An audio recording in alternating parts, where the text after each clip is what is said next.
O primeiro ambiente que muda muito as pessoas, a dor. O segundo ambiente que muda muito as pessoas é o ambiente de inspiração. Terceiro ambiente que muda muito as pessoas, o ambiente do conhecimento. E durante muito tempo, eu não acompanhei o resultado daquilo que eu ministrava.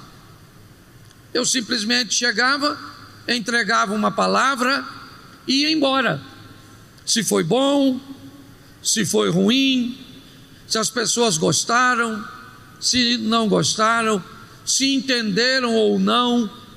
Eu nunca tive essa medida antes de ser pastor. Quando eu me tornei pastor pela primeira vez, lá na Barra, na igreja Monte Oreb, eu comecei a ter que lidar com as pessoas que eu pregava. E aí eu comecei a descobrir que o efeito de transformação da palavra, ele não era tão grande quanto eu pensava. E eu comecei a notar que ela enfrentava problema nas mesmas áreas. O infiel continuava na infidelidade. Aquele que não cumpria com as suas obrigações de pagamentos, continuava devendo os outros. O que fumava, continuava fumando. O que falava palavrão, continuava falando. O que fazia sexo antes do casamento, continuava fazendo. Comece a procurar no meio do rebanho, no meio da igreja, no meio das pessoas, aquelas pessoas que conseguiram alcançar a transformação, aquelas que evoluíram, que foram à próxima fase. E eu comecei a olhar essas pessoas. Comecei a descobrir que num culto que pode ser maravilhoso, transformador para uma pessoa, pode não representar nada para outra. Um ambiente cujo qual a pessoa sai dizendo: eu senti a presença de Deus, eu tive uma experiência com Deus, o outro ficou jogando no celular.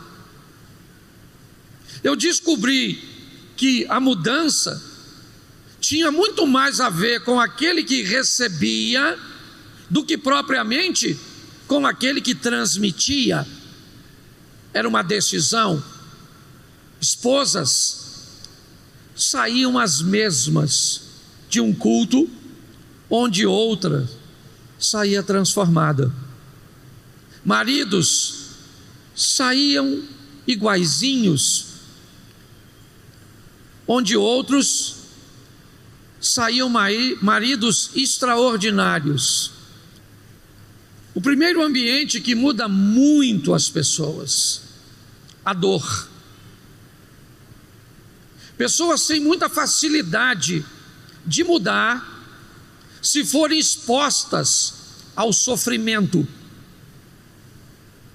Alguém te disse que você deveria diminuir suas atividades?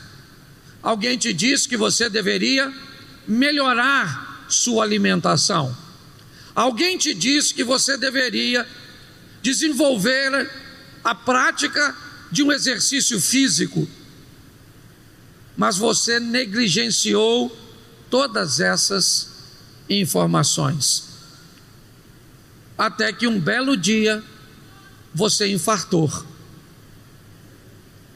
O infarto fez com que você repensasse sua vida.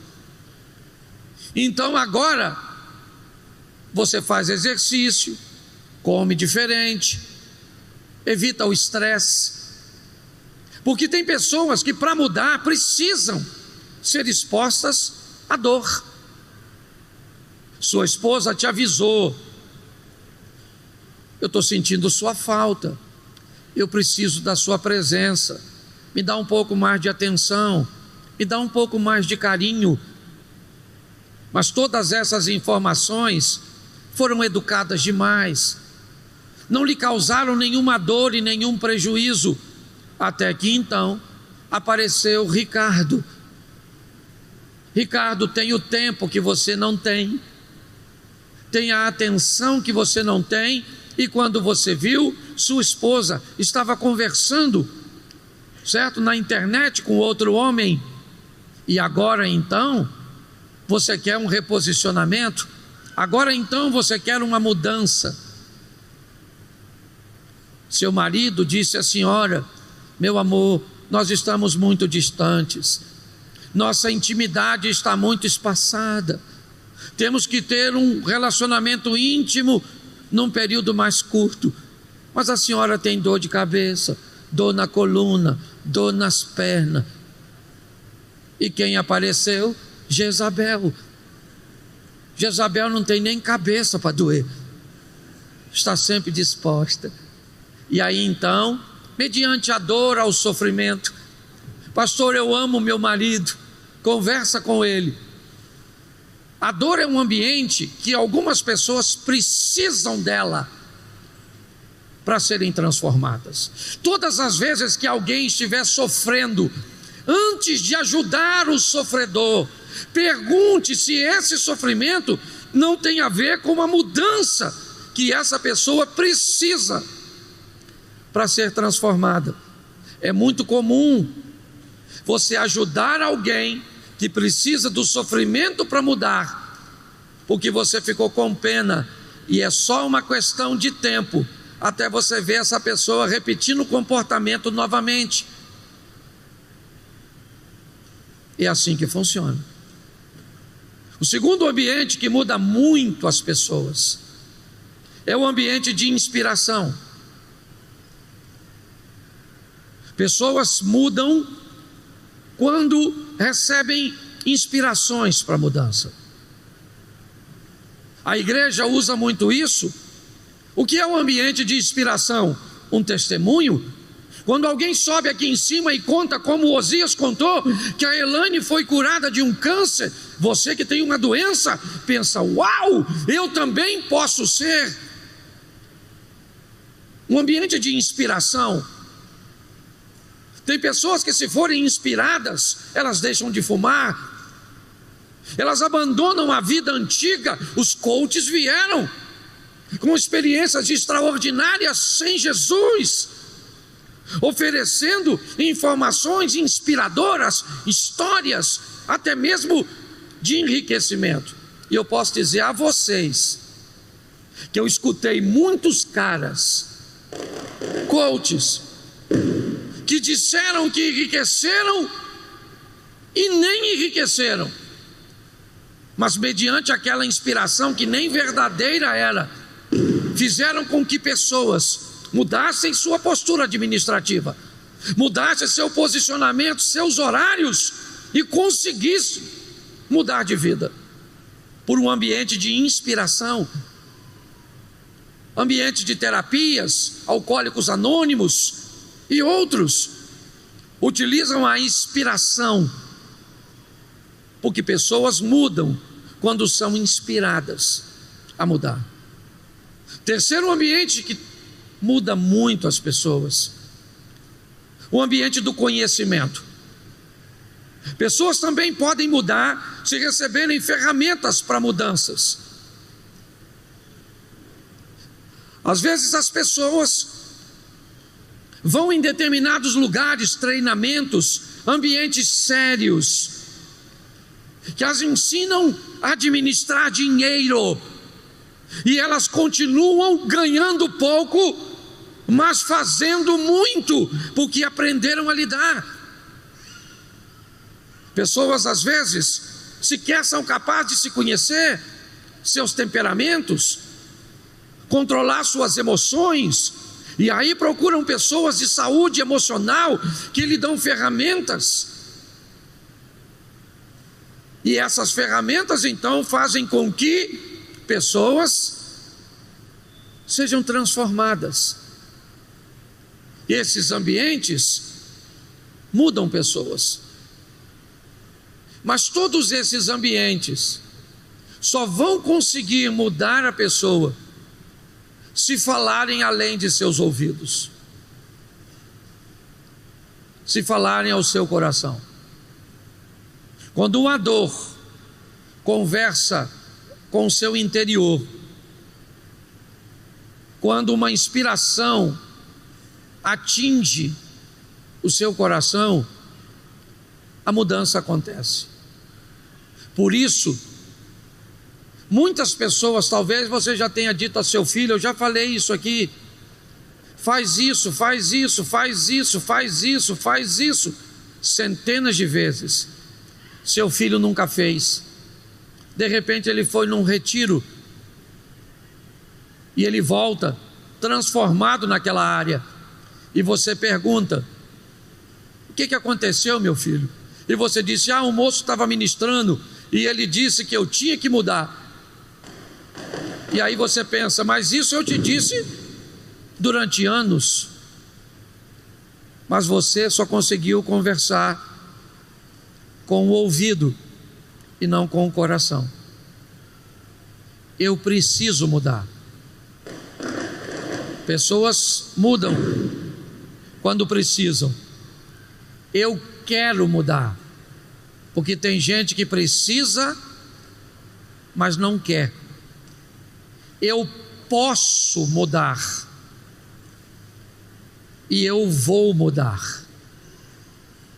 Eu preciso mudar, repita comigo: eu preciso mudar, eu quero mudar, eu posso mudar, e eu vou mudar. Isso. E eu fecho a minha mensagem aqui. Um belo dia Deus apareceu para um homem. Ele tinha uma pedra de aproximadamente 5 toneladas no seu quintal. E ele, em oração, um homem de Deus, ouviu Deus dizer: a partir de hoje, todo dia, de manhã e no finalzinho da tarde, quando você chegar do trabalho, empurre essa pedra durante 5 minutos. Ele achou estranho, mas todos os dias ele levantava antes de ir para o trabalho, durante 5 minutos ele empurrava a pedra. Quando voltava do trabalho, durante 5 minutos ele empurrava a pedra. Era tão absurdo, aquele homem tão fraco, empurrar uma pedra de 5 toneladas, que ele ganhou fama na vizinhança, como um maluco da pedra. Um tempo depois, já aborrecido com essa fama, ele resolveu uma bela manhã por si mesmo, que não iria mais empurrar aquela pedra. No terceiro dia, sem empurrar a pedra, ele estava deitado na sua cama e ele teve uma visão.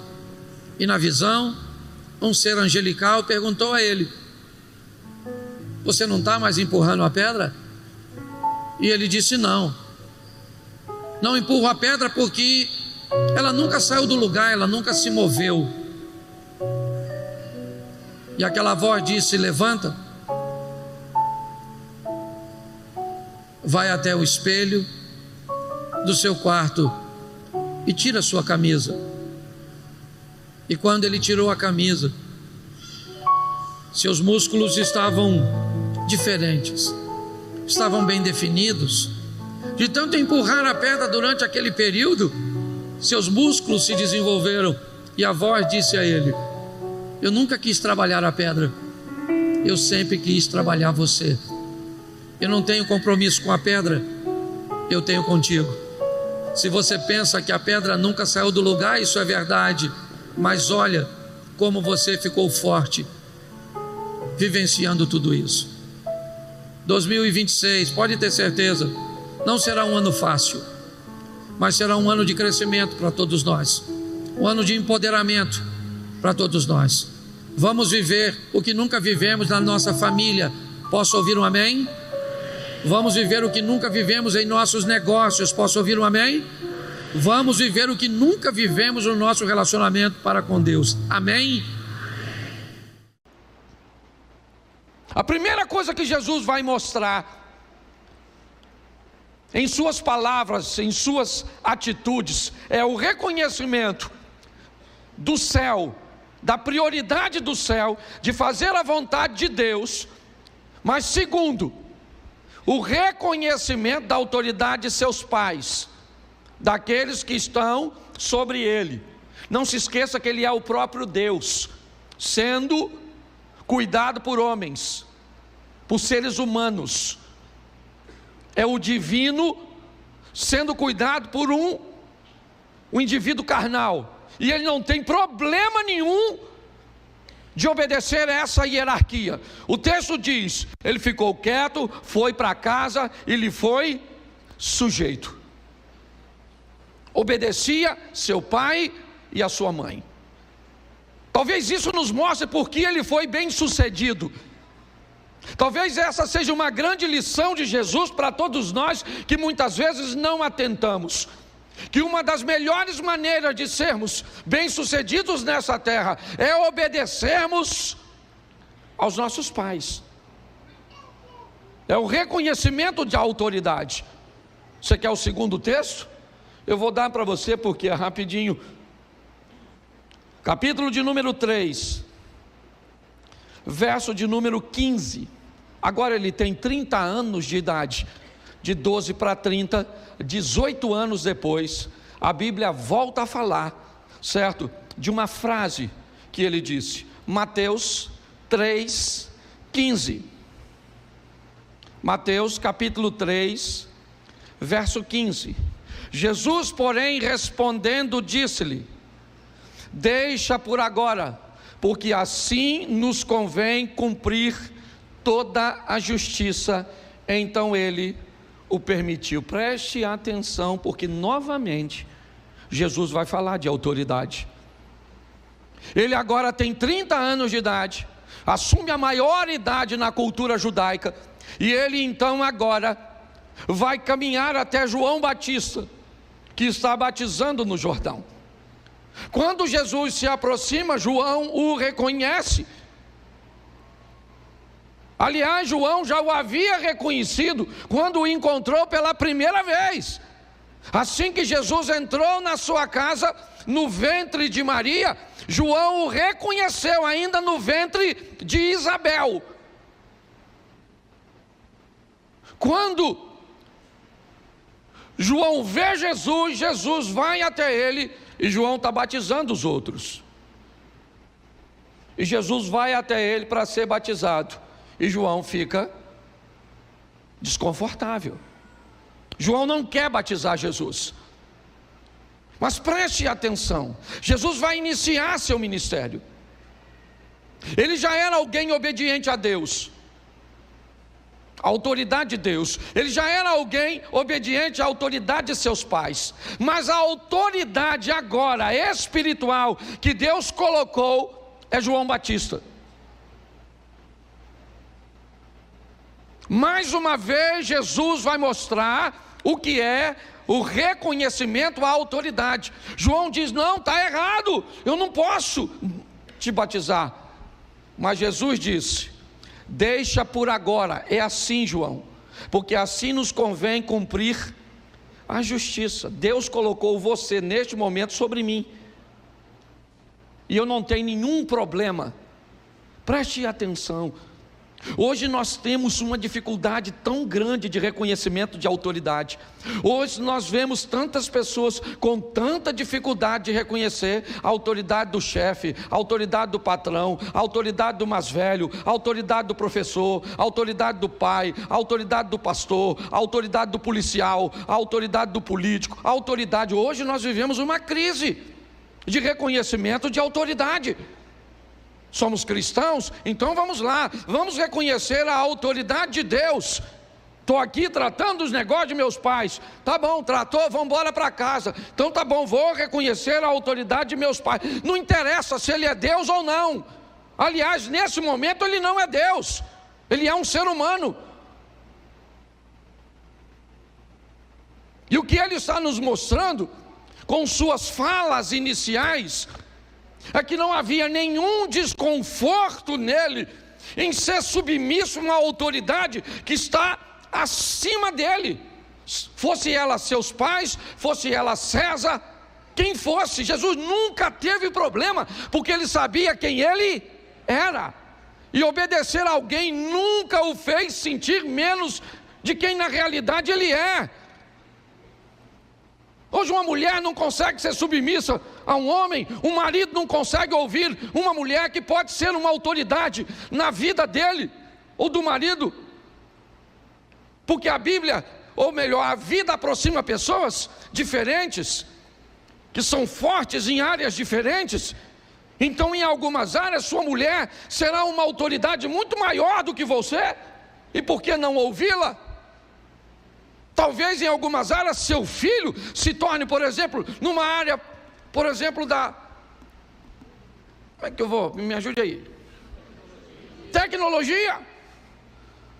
Certo? Às vezes seu filho tem 10 anos e é uma autoridade que tu não troca nem o som do celular. Certo? Mas as pessoas têm uma dificuldade, meu irmão, de reconhecer a autoridade. Jesus não tinha. Era para estar debaixo de José, mas estou aqui, estou obedecendo a Deus, estou obedecendo a César, eu estou obedecendo ao que Deus criou. Estava aqui, certo?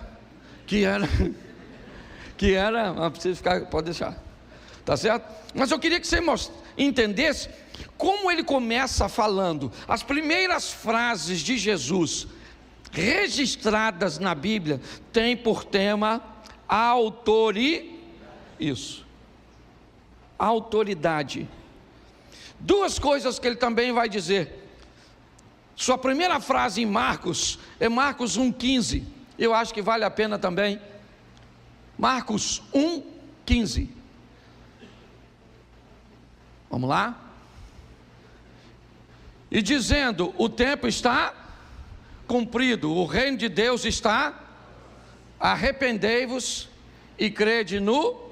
Preste atenção, o evangelho de Marcos, Jesus está escrevendo a igreja que estava se formando em Roma, ou seja, seu propósito é escrever aos romanos. Esse é o primeiro evangelho a ser escrito.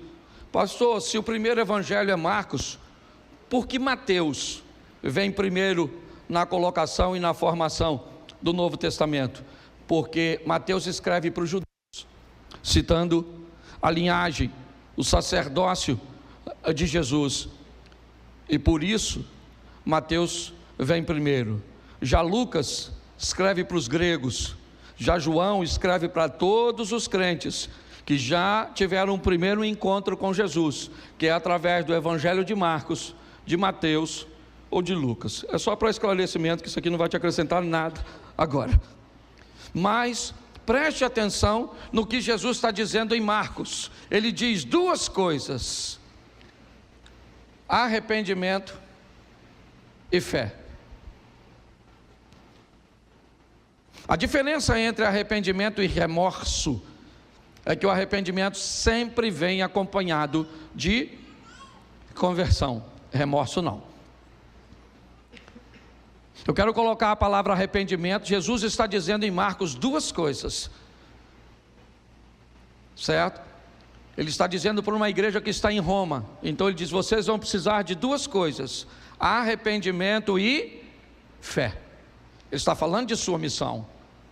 Note, eu vim cuidar das coisas, dos negócios de meu pai. Estou debaixo da autoridade dele. Estou debaixo da autoridade de meus pais. Fui criado por José e por Maria. Estou debaixo da autoridade de João, porque ele é o anjo, aquele que irá preparar o caminho. Então ele está tudo certinho. Ele está buscando fazer tudo direitinho. E agora o que ele está dizendo é: eu preciso, com aquilo que eu vou fazer, para que eu consiga alcançar vocês, que vocês se arrependam e tenham fé. Porque senão a missão não vai ser cumprida. Quer o próximo texto? Vamos a João. Primeira fala de Jesus no evangelho de João é João 1,38. E Jesus, voltando-se e vendo que eles o seguiam, disse-lhe: lê para mim. Disse-lhes o quê?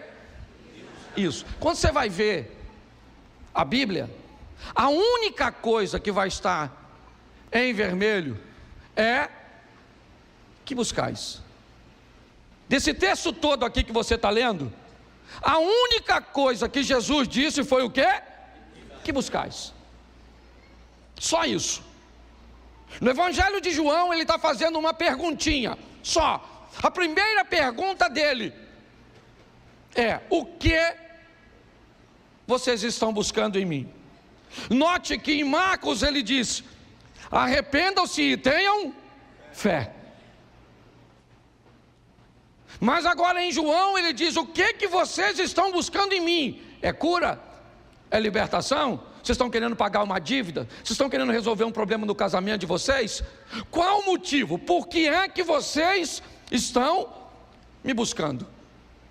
Quais são as expectativas que você tem em torno de se relacionar comigo? Para que vocês me querem? É isso que ele está dizendo. Preste atenção, porque um texto ele vai completando o outro. Eu li, porque eu separei aqui 10 frases ditas por Jesus. A primeira é o reconhecimento de autoridade de Deus e de seus pais em Lucas 2. A segunda é o reconhecimento da autoridade de João Batista sobre ele, Mateus 3:15. Depois é ele falando da sua missão em Marcos 1:15, onde ele fala de arrependimento e fé. A quarta está em João 1:38, onde ele pergunta: o que vocês estão buscando? Vocês vieram à igreja para quê? O que vocês querem comigo? O que vocês estão querendo comigo? É isso que ele está perguntando. No Evangelho de João, a história começa assim: o que você está buscando em mim? Pastor, o que aconteceu aqui? Uns demônios lá, muito doidão, os demônios pegavam um maluco lá que andava pelado, atacando os outros, voava em cima dos outros lá, o maluco, gritava no sepulcro, atacando os outros, perigosíssimo. O tal do gadareno, dormia no cemitério. Sabe o que os demônios foram para gadareno? A oportunidade de Jesus entrar na vida dele. Quando Jesus acaba de desembarcar, olha o que o demônio diz: o que tenho eu contigo, filho do Altíssimo, para você vir aqui me perturbar? O demônio sabia o que Jesus foi fazer lá. Que demônio bem informado. Jesus olhou para o demônio e falou: como é que é o seu nome, querido? Ele falou: meu nome é Legião, porque nós somos montar uma facção. Jesus falou: não quero saber a quantidade, sai desse moço agora. Aí tinha uns porquinhos dando um rolezinho lá. Aí o demônio falou: a gente pode entrar nos porquinhos? Ele falou: nos porquinhos pode, só sair do moço.